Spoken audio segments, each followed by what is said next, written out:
போதை மறுவாழ்வு மையம் அப்படிங்கிறது வந்து குறைஞ்சபட்சம் பார்த்தீங்க அப்படின்னா ஒரு 3 மாசம் வந்து அவங்களுக்கு ட்ரீட்மெண்ட் கொடுக்கணும். கொடுத்தாதான் அவங்கள வந்து போதை வாழ்வியலிருந்து வெளியே கொண்டு வர முடியும். அதாவது என்ன அப்படின்னா, இந்த நிறைய வருடங்கள் குடிச்சிருப்பாங்க. உதாரணத்துக்கு ஒரு 10 வருஷமோ 15 வருஷமோ வச்சுக்கலாம். அந்த 15 வருஷம் அவங்க குடிச்சிருக்காங்க அப்படின்னா அவங்களுடைய குடியினுடைய அளவு அதிகமாக இருந்திருக்கும். இது எல்லாமே என்னன்னா பிளட்ல போய் ஜாயிண்ட் ஆயிருக்கும். ஆல்கஹால் வந்து ரத்தத்துல வந்து கொஞ்சம் அது வந்து ஒரு ஒன்னோட ஒன்று கலந்த மாதிரி தான் இருக்கும். அந்த மாதிரி உள்ள ஒரு சூழ்நிலையில வந்து இவங்களுக்கு குடியை விடணும்னு மனசுல விருப்பம் இருந்தா கூட அந்த உடல் ரீதியா அந்த பிரச்சனை தூண்டி விடும். அந்த ஆல்கஹால் ஜாயிண்ட் ஆனனால நிறைய தூண்டி விடும். இப்ப நம்ம அதுக்கு முதல்ல என்ன பண்றோம் அப்படின்னா, அந்த மாதிரி நபர்களுக்கு வந்து பல வருடங்கள் குடித்து அவங்க குடியிலிருந்து நான் வெளியே வர மாட்டேன்னு அடம் பிடிக்கக்கூடிய நபர்களை அவங்க ஃபேமிலி மெம்பர் விருப்பப்பட்டு சொன்னாலே போதும், அவங்கள கூட்டு வந்து வச்சு நம்ம 3 மாசம் சிகிச்சை கொடுக்க தயாரா இருக்கும். இது முதல் கட்டமா வந்து ஃபர்ஸ்ட் மந்த் வந்து எல்லாமே டாக்டர் எல்லாம் செக் பண்ணி அவர் உடல் ரீதியா என்ன பிரச்சனை இருக்கு இதெல்லாம் பார்த்துட்டு இவருக்கு என்ன மாதிரி மெடிசன்ஸ் எல்லாம் செட் ஆகும் அப்படின்றதெல்லாம் இது பண்ணிட்டு அவங்க மெடிசன்ஸ் இந்த டீடாக்ஸ் இந்த மாதிரி விஷயங்கள்லாம் பண்ணி அவர் உடல் ரீதியா வந்து அவருடைய ஆல்கஹாலை வந்து வெளியேற்றுறதுக்கு உண்டான மெடிசன்ஸை கொடுப்பாங்க. இது 1 மந்த் இந்த ப்ராசஸ் போகும். இதுக்கப்புறம் தான் அவர் உடல் ரீதியாக கொஞ்சம் பதட்டம் இல்லாமல் ஒரு நல்ல சூழ்நிலைக்கு வருவார். அதுக்கப்புறம் 2ஆம் மாதம் வந்து கிளாஸஸ், அதாவது கவுன்சிலிங் ஃபுல்லாக கொடுத்து A to Z காலில் இருந்து உங்களுக்கு ஈவினிங் வரைக்கும் ஃபுல்லாக கவுன்சிலிங் கொடுத்து குடினா என்ன, குடியினால என்ன பிரச்சனை வருது அப்படிங்கிறத பற்றி நம்ம ஃபுல்லாக கிளாஸஸாக எடுத்து இங்கே வந்து கவுன்சிலர்ஸு எல்லாமே இருக்காங்க. MSW படித்தவங்க இந்த மாதிரி கவுன்சிலர்ஸ் எல்லாமே இருக்காங்க. டாக்டர்ஸ் இவங்க எல்லாமே வந்து கவுன்சிலிங் கொடுக்க ஆரம்பிச்சிடும். ஸோ அந்த 2ஆம் மாதம் இதில் போயிடும். அப்புறம் 3ஆவது மாதம் இந்த குடியை விட்டதுக்கப்புறம் நம்ம சமுதாயத்தில் எப்படி வாழணும், நம்ம என்னன்னா நம்ம கேரக்டர் டிஃபென்ஸில் இருக்கோம், குடிக்கிறதுக்கு முன்னால் நம்ம எப்படி இருந்தோம், இப்போ குடி இந்த பழக்கம் வந்ததுக்கப்புறம் நாம் இப்போ எப்படி இருக்கோம் அப்படிங்கிறத அவங்கள உணர வைக்கிற அளவுக்கு, அதாவது அறிவுரையாவோ இல்லது ஒரு தண்டனையாவோ எது செஞ்சாலும் அந்த குடிகாரர்களுக்கு வந்து செட் ஆகாது. இவங்களுக்கு வந்து தன்னை உணர்ற மாதிரி சில கவுன்சிலிங்ஸ் எல்லாமே நம்ம வந்து அதுக்கப்புறம் 3ஆவது மாதம் கொடுக்க ஆரம்பிச்சிடும். அப்போ வந்து என்னன்னா மனைவினா என்ன, குழந்தைகள்னா என்ன, தாய் தகப்பன்னா என்ன, நம்ம சமுதாயத்தில் நம்ம பங்களிப்பு என்ன இருக்கு, மற்றவங்க மாதிரி நம்ம இருக்கோமா, ஒரு விசேஷத்துக்கு போனால் மற்றவங்க நம்மளை எப்படி மதிக்கிறாங்க, இல்லை நம்ம மற்றவங்கள எப்படி மதிக்கிறாங்க, என்னையும் கம்பேர் பண்ணி பார்த்தோம்னா நமக்கு எவ்வளோ ஏன் இந்த மாதிரி மதிப்பு கம்மியாக இருக்கு அப்படின்ற சூழ்நிலையெல்லாம் உணர வைக்கிற அளவுக்கு நம்ம ஃபுல்லாக வந்து தன்னை உணர்தல் அப்படின்ற அளவுக்கு வந்து அவங்களுக்கு ஃபுல் கவுன்சிலிங் கொடுத்து நல்லா வந்து அவங்கள வந்து வெளியே போனாலும் இந்த ட்ரீட்மெண்ட் முடிச்சு மருந்து பாதி மனசு பாதிம்பாங்க, அது மாதிரி இந்த ட்ரீட்மெண்ட் முடிச்சு வெளியே போனாலும் அவங்களுக்கு பிடிக்கிற எண்ணங்கள் வராத அளவுக்கு அவங்களுக்கு ஃபுல் அண்ட் ஃபுல் வந்து இந்த கவுன்சிலிங் நம்ம ஃபுல்லாக கொடுக்க ஆரம்பிச்சிருவோம். இது வந்து அறிவுரையாகவும் இருக்காது, அதே நேரத்தில் இந்த கவுன்சிலிங் எந்த ஒரு தண்டனையாகவும் அவங்க மனசை பாதிக்க போகிற மாதிரி இருக்காது. அந்த மாதிரி ஒரு கவுன்சிலிங்காக இருக்கும். தன்னை உணர்ந்துருவாங்க. அவங்களே வந்து ஆமாங்க எனக்கு இது பிரச்சனை, இந்த மாதிரி பிரச்சனை வந்து நான் எப்படியா வெளியே வந்தால் தான் என்னாலே நல்ல வாழ்க்கை வாழ முடியும் அப்படின்னு சொல்கிற அளவுக்கு வந்துருவாங்க. அந்த மாதிரி அவங்களே வந்து பேசிடுவாங்க. உள்ளுணர்வு தன்னுடைய மனசுல என்ன இருக்கு, ஆள் மனசுல என்ன எண்ணங்கள் இருக்குன்னா இதெல்லாம் புரிய வைக்கிற அளவுக்கு அந்த கவுன்சிலிங் இருக்கும். இதெல்லாம் 3ஆவது மாதம் ஃபுல்லாகவே கொடுப்பாங்க. கொடுத்து அதுல இருந்து அவங்க வெளியே வந்ததுக்கப்புறம் நாங்கள் தொடர்ந்து ஃபாலோ பண்ணுவோம். இவர் வெளியே போய் எப்படி இருக்காரு, கரெக்டாக இருக்காரா அப்படின்னு சில வழிமுறைகள் இருக்கு.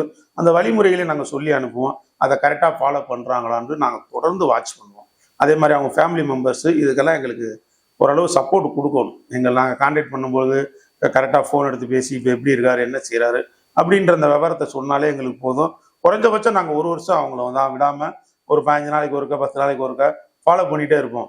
வேற அவர் குடிக்கிறாரு வைக்கிறாரு அந்த மாதிரி ஒரு கம்ப்ளைண்ட்ஸ் வந்துட்டா கூட உடனே எங்களுக்கு வந்து அவங்க தகவல் தெரியப்படுத்தணும். இதெல்லாம் நாங்கள் வந்து 3ஆவது மாதம் அவர் வந்து வெளியே அனுப்பும் பொழுது எல்லா விஷயத்தையும் நாங்கள் வந்து ஃபேமிலி மெம்பர்ஸ்டையும் அவங்கள்ட்டையும் ரொம்ப தெளிவாகவே சொல்லிடுவோம்.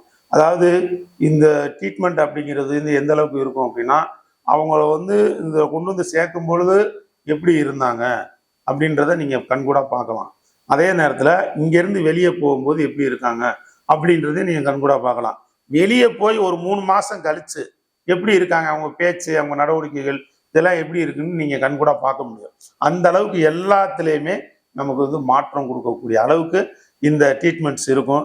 மது போதை மறுவாழ்வு மையம் இது வந்து இந்த 3 மாதம் தங்கி ட்ரீட்மெண்ட் பார்க்கறதுக்கு உண்டான செலவினங்கள்லாம் இருக்குது. அது நம்ம அவங்க ஃபேமிலி சுச்சுவேஷனு இதெல்லாம் பொறுத்து ஓரளவு அட்ஜஸ்ட்மெண்ட் பண்ணி நல்லபடியாகவே வாங்கிக்கிறோம். அதாவது அவங்களுக்கும் ஒரு இது இல்லாமல் அவங்களுக்கு ஃபியூச்சரில் வந்து அந்த மனிதனுடைய வருமானம் வீட்டுக்கு வந்து அவங்க நல்ல வாழ்க்கைக்கு திரும்பக்கூடிய அளவுக்கு ஒரு கம்ஃபர்டபுளாக இருக்கும். ஏன்னா இதில் வந்து பொருளாதார சிக்கலில் நிறைய பேர் இந்த மது போதைக்கு அடிக்ட் ஆனவங்க மாட்டிக்கிடுவாங்க. நிறைய ஃபேமிலிஸ் மாட்டிக்கிறோம். குறிப்பாக குழந்தைகளுடைய படிப்பு, எதிர்காலம் இது நிறையவே பாதிக்கிற மாதிரி தான் இருக்கும். பெண்களுக்கு இது ரொம்ப சிரமமாக இருக்கும். அவங்க தான் வந்து குடும்பத்தை நடத்தக்கூடிய ஒரு கண்டிஷன்ஸுக்கு போயிடுவாங்க. ஒரு திடமில்லாத பெண்கள்லாம் ரொம்ப கஷ்டம். அவங்க மனசு ரொம்ப பாதிக்கப்பட்டு என்ன செய்யணும்னு தெரியாத அளவுக்குலாம் இருப்பாங்க. இதெல்லாம் மாறுதலுக்கு உண்டாகும். இந்த இது வந்து இந்த மது போதை மறுவாழ்வு மையத்தில் நீங்கள் சிகிச்சை அவங்களுக்கு எடுத்துட்டாங்க அப்படின்னா மாறுதலுக்கு உண்டாகும் கண்டிப்பான முறையில். அதே நேரத்தில் இங்கே சேர்க்கணும் அப்படின்னா அவருடைய சம்மதம் நமக்கு தேவை கிடையாது. ஸோ அவங்க ஃபேமிலி சப்போர்ட்டு, ஃபேமிலியோட சம்மதம் இருந்தாலே போதுமானது. ஏன்னா ஒரு அளவுக்கு அதிகமாக குடிச்சிட்டு எனக்கு அதெல்லாம் பிரச்சனை இல்லை அப்படின்னு சொல்லக்கூடிய நபர் வந்து சம்மதிச்சு வரமாட்டார்.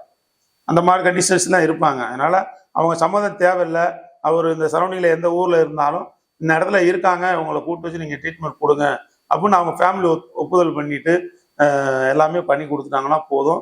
நாங்கள் வந்து கூப்பிட்டு வச்சு நாங்கள் ட்ரீட்மெண்ட் கொடுத்துருவோம். இதுக்கு உண்டான செலவினங்கள்லாம் எனக்கு கீழே நம்பர் கொடுத்துருக்கேன், என்னன்னு நீங்கள் கான்டாக்ட் பண்ணி பேசிக்கோங்க. எல்லாமே வந்து ஒன்லி ஒன், எங்களுக்கு அவர் மது போதையிலிருந்து வெளியே வர்றது மட்டும் இல்லாமல் அவர் ஒரு நல்ல வாழ்க்கையை வாழ்றதுக்கு எங்களால் முடிந்த வரைக்கும் எல்லா உதவியும் நாங்கள் செய்கிறதுக்கு தயாராக இருக்கோம். அது சம்மந்தமான வந்து வீடியோஸ் தான் இது. தொடர்ந்து அடுத்தடுத்து வீடியோஸ் நிறைய கண்டென்ட்டோடு உங்களுக்கு நாங்கள் போடுறதுக்கு தயாராக இருக்கோம். தொடர்ந்து நீங்கள் அதை பாருங்கள். நம்ம சேனலை சப்ஸ்கிரைப் பண்ணிக்கங்க, பெல் ஐக்கானை கிளிக் பண்ணி வச்சுங்க. இந்த இடம் எங்கே இருக்குது அப்படின்னா மதுரையில் குளமங்கலம் அப்படின்ற ஏரியாவில் அதுக்கு முன்னால் எழும்பூர் அப்படின்னு சொல்லி ஒரு பஸ் ஸ்டாப் இருக்குது. அந்த பஸ் ஸ்டாப் பக்கத்தில் 2வது கட்டியில் தான் நம்மளுடைய ட்ரஸ்ட் இருக்குது. அதாவது ஜோதி டர்னிங் பாய் அப்படின்ற ட்ரஸ்ட் இருக்குது. நீங்கள் அங்கே வந்து தாராளமாக வந்து நீங்கள் உங்கள் பேஷண்ட் யாராவது இருந்தாங்கன்னா இந்த உதவிகள் தேவைப்பட்டால் நீங்கள் கண்டிப்பாக சேர்க்கலாம். நம்ம மெயினாக சொல்கிறது வந்து அளவுக்கு அதிகமாக குடிக்கிறவங்க தான் குடியாகுன்னு சொல்கிறோம். நார்மலாக கொஞ்சமாக குடிச்சிட்டு அவங்கவுங்க வேலையை பார்த்துட்டு போகிறவங்கள நம்ம இந்த லிஸ்ட்லேயே சேர்க்கறது கிடையாது. தொடர்ந்து வந்து அளவுக்கு அதிகமாக குடிச்சிட்டு குடும்பம் நடத்த தெரியாமல் ப்ராப்ளத்தில் உள்ளவங்களுக்கு இது மிகப்பெரிய உதவியாக இருக்கும். மிகப்பெரிய வரப்பிரசாதம். இதை நீங்கள் நல்லபடியாக பயன்படுத்திங்க. நன்றி, வணக்கம்.